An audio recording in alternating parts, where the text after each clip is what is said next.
Professor of History, Middle East, and Islam at Grand Canyon State University. He holds degrees in a Bachelor of Science degree from Georgetown, a Master's from the University of Massachusetts, and a PhD from the University of Indiana. He's the author of numerous books and manuscripts, including Negotiating for the Past, Archaeology, Nationalism, and Diplomacy in the Middle East, 1919-1941. I can attest that's a fascinating book. And he's written at least 2 books on U.S. and Iran relations. Dr. Goode has served in the Peace Corps in Iran and has done research in several other countries, including Iran, Turkey, and Egypt. He speaks Persian. Until this year, when the Egyptian Revolution intervened, Professor Goode was the leader and coordinator of an annual 5-week GVSU program of study in Cairo. He's also served as the coordinator of Middle East studies at Grand Valley. Lest you think that Dr. Goode has had an easy life as an academic and adventurer, he did have the misfortune of having me in 3 of his classes. And so when you're used to handling quick-thinking, energy-driven young minds, how do you deal with a memory-challenged, lumbering mind of a senior citizen? Dr. Goode's answer to that question will not be the subject of tonight's lecture. Dr. it's yours.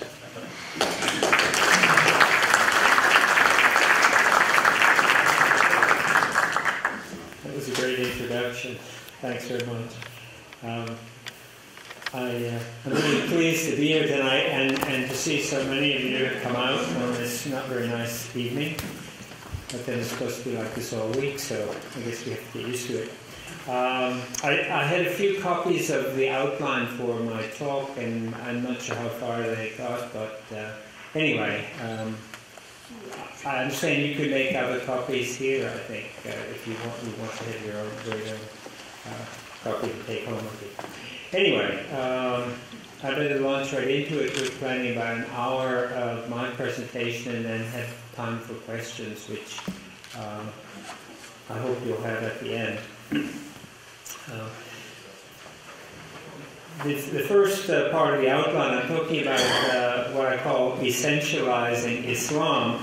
And this may seem a strange way to open this talk, because this is the beginning of a long series on Islam, and on Thursday nights for 6 or so Thursday nights throughout the fall. And I fully support this kind of a program, and you know, providing information and discussion about one of the great Abrahamic faiths. But it's important to remember that religion provides only one characteristic of a community, and that Islam is only a slice of reality for Muslim communities wherever they may be found all over the world, that communities are complex and diverse. And back in the 1960s and the 1970s, I can remember, most Americans, and certainly most American officials, put Islam pretty much on the back burner. It was relatively insignificant, it was thought, to understanding anything about those communities in the world where Muslims were in the majority. And if you go and you look at library shelves, you'll find very few books, particularly in the 1950s and the 1960s, that were devoted to the study of Islam. And then came the Iranian Revolution at the end of the 1970s, and the rise of radical Islam, and then, of course, 9/11 just 10 years ago.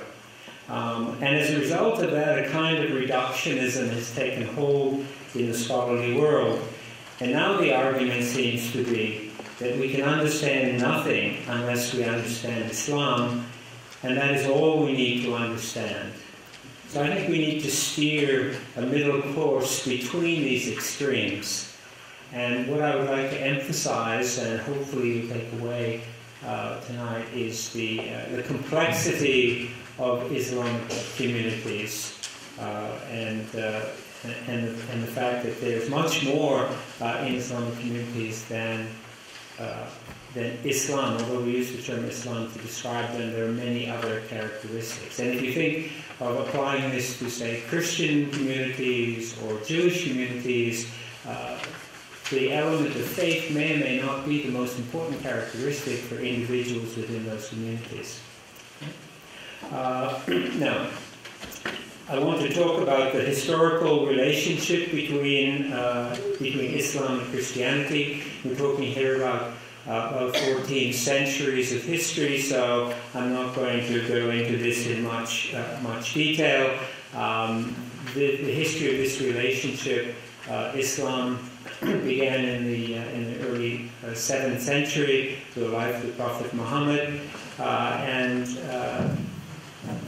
Islamic conquest took place fairly rapidly out of the Arabian Peninsula into surrounding territories, and very quickly began to engage Christian states, at first Byzantium or the Byzantine Empire, and then later on the European states and so forth.